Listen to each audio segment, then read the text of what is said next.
प्रभूचा गौरव असो आत्ता आणि सदा सर्वदा. आत्ता आणि सदा सर्वदा प्रभूचा गौरव असो. मरणात खरोखर जग जगते. हे शब्द आपण नक्कीच कधीतरी ऐकले असतील. 2 नोव्हेंबर ह्या दिवशी आपण सर्व मृत भाविकांचा स्मृतिदिन साजरा केला. ख्रिस्त सभेच्या शिकवणुकीनुसार 2 नोव्हेंबर ते 8 नोव्हेंबर ह्या काळामध्ये दफनभूमीला भेट देऊन त्या ठिकाणी चिरनिद्रा घेत असलेल्या आपल्या बंधू भगिनींसाठी आपण जर प्रार्थना केली तर नक्कीच आपल्याला परमेश्वर आपल्या पापांची क्षमा करत असतो.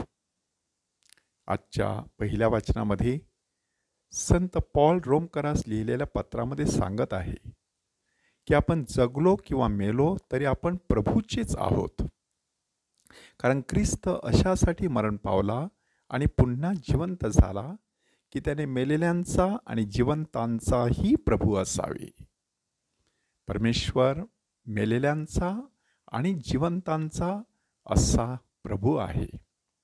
प्रभू येशू ख्रिस्ताने तर त्याही पलीकडे जाऊन अत्यंत महत्त्वाची घोषणा केलेली आहे. तो केवळ मृतांचा नव्हे तर जिवंतांचा परमेश्वर आहे आणि त्याच्यासाठी सर्व जिवंत आहेत. तो अब्राहमाचा देव, इसाहकाचा देव आणि याकोबाचा देव आहे. म्हणजे हे सर्व पूर्वज मरण पावले गेले आणि सर्व संपलं असं नाही, तर ते वेगळ्या पातळीवरती जणू काही जीवन जगत आहेत, आपल्याला प्रेरणा देत आहेत, आपल्यासाठी मध्यस्थी करत आहेत, आपल्यासमोर एक आदर्श उभा करून त्यांनी ठेवलेला आहे. म्हणूनच मृतांचा स्मृतिदिन आपण साजरा केला आणि आज पुन्हा एकदा परमेश्वर आपल्याला पाचारण करत आहे की मृत्यू ह्या विषयावरती चिंतन करण्यासाठी. मरणात खरोखर जग जगते हे वचन जर आपण व्यवस्थितपणे समजून घेतलं तर ह्या जगात मरण का आवश्यक आहे ते आपल्याला हळूहळू पटू लागेल. सहज विचार करा. आज आपल्या कुटुंबातील आपले आजी आजोबा, आपले पणजी पणजोबा, आपली खापर पणजोबा आणि त्याही अगोदरची आपली सगळी मंडळी जिवंत असती तर ह्या जगात काय झालं असतं. मुंबईसारख्या शहरामध्ये फिरून बघा, केवढे दाटी वाटीने लोक राहत असतात. रेल्वे गाड्यांची गर्दी जीवघेणी असते. बाजारहाट करण्यासाठी गेल्यानंतर सुद्धा ती वर्दळ काय पाहावी. बऱ्याच वेळेला रस्त्यामध्ये होणारं ट्रॅफिक जाम हे सगळं पाहिल्यानंतर आपण विचारात पडतो की माणसाची एवढी गर्दी, जर माणसं जिवंतच राहिली असती तर हे जग कधीच भरून गेलं असतं. माणसांनी, मुलांनी, स्त्रियांनी, म्हाताऱ्यांनी, सर्वांनी. आणि मग जीवन जगायचं कसं. परंतु परमेश्वराची योजना किती सुंदर आहे बघा.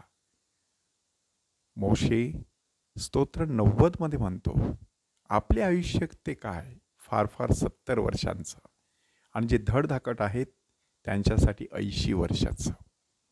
त्याही पलीकडे जाऊन थोडेसे शतायुषी होत असतात. परंतु बहुतांश माणसांचं आयुष्य 70 ते 90च्या मध्येच मर्यादित असतं. म्हणूनच परमेश्वराने माणसाला मृत्यूचा किनारा ठरवून दिलेला आहे.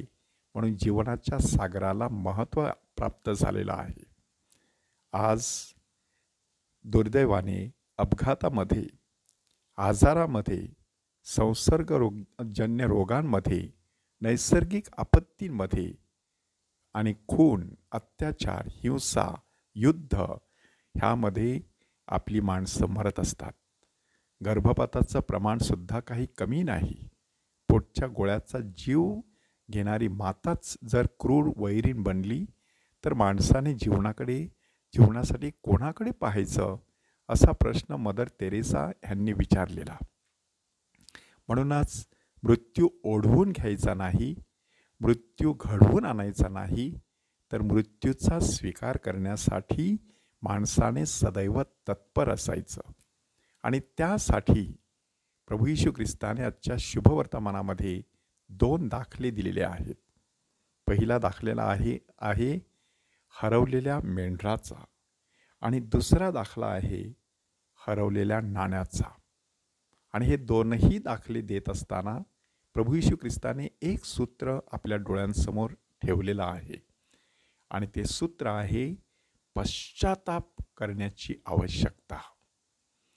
की ज्यांना पश्चातापाची गरज नाही अशा 99 नीतिमानांबद्दल होणाऱ्या आनंदापेक्षा पश्चाताप करणाऱ्या एका पापी माणसाबद्दल स्वर्गात अधिक आनंद होईल, हे मी तुम्हा सांगतो, असं प्रभू येशू ख्रिस्त सांगत आहे.